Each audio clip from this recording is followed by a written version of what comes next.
So let's talk about how to manage behaviour effectively in the classroom while still building positive relationships with your students. I know it can be difficult to manage behaviour. I've been there myself. As a teaching assistant, I know that you need the right strategies to understand the students better and be able to manage situations in the classroom for you to be a successful teaching assistant.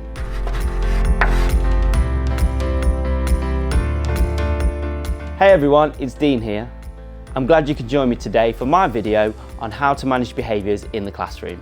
As a teaching assistant, one of the most important roles is managing behaviour in your classroom. It's not just about discipline. The most important thing is you create an environment where students feel safe and supported throughout the day. Today, I'm going to share some practical strategies that have worked for me and that could work for you too. Let's get into it. Proactive strategies. The key here is to set the tone before problems even arise. For example, what I like to do is when students are walking into the classroom, I'll greet them in a warm manner. This sets expectations. They know how to interact with me and they know how I'm going to interact with them. And this also helps build rapport for the day. Next, be clear about what the expectations are from the class teacher for the students. It is important that you as a teaching assistant and the class teacher are consistent. This is not only going to help support the children when they need to follow rules, but also when you need to manage any behaviour. Positive reinforcement. In my opinion, positive reinforcement is a game changer.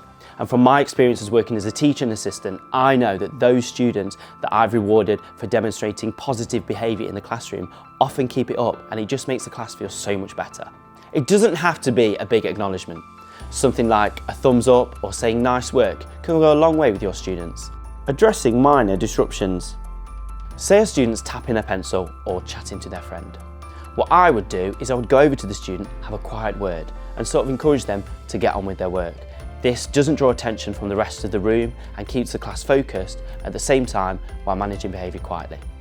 Redirecting and setting boundaries.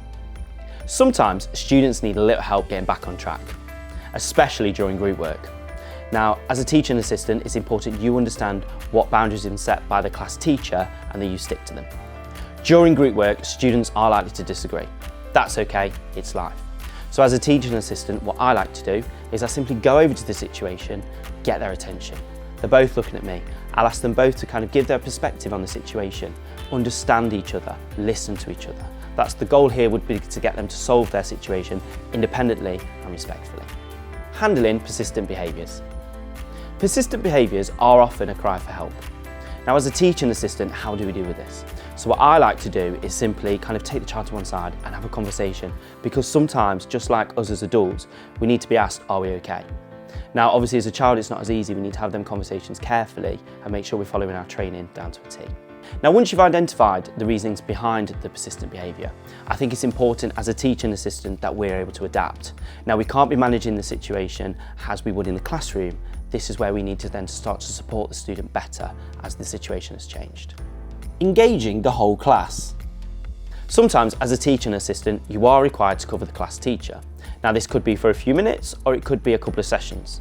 Now, to keep students engaged, there are some tips that I like to use when this happens to me. For primary, I like to use the phrase, if you can hear my voice, clap once.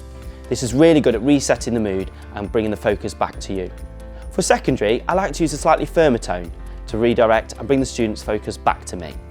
So whether this be for primary or secondary, the most important thing in this situation, especially from my perspective anyway, is you thank the students for engaging well, because you've asked them to do something and they've re-engaged with you straight away. So this instantly builds a level of respect between you and the students, and from this it's only going to make your class much easier to manage.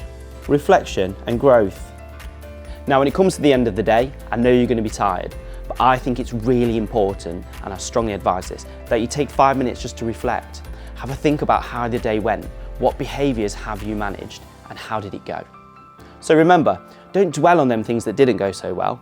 Behaviour management is a learning process, and as a teaching assistant, we're always going to be growing. So all these situations are going to help us develop and improve our abilities in the future.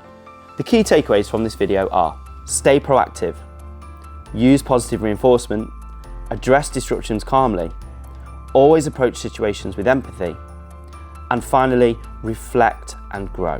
Remember, you're not just managing behaviour, you're teaching students skills they're going to take with them for the rest of their life. I'd love to hear about any strategies you use in your classroom that you find successful, or if you're struggling with anything, feel free to comment below or drop me an email. I'm here to help. Don't forget to like, share and subscribe for our next video.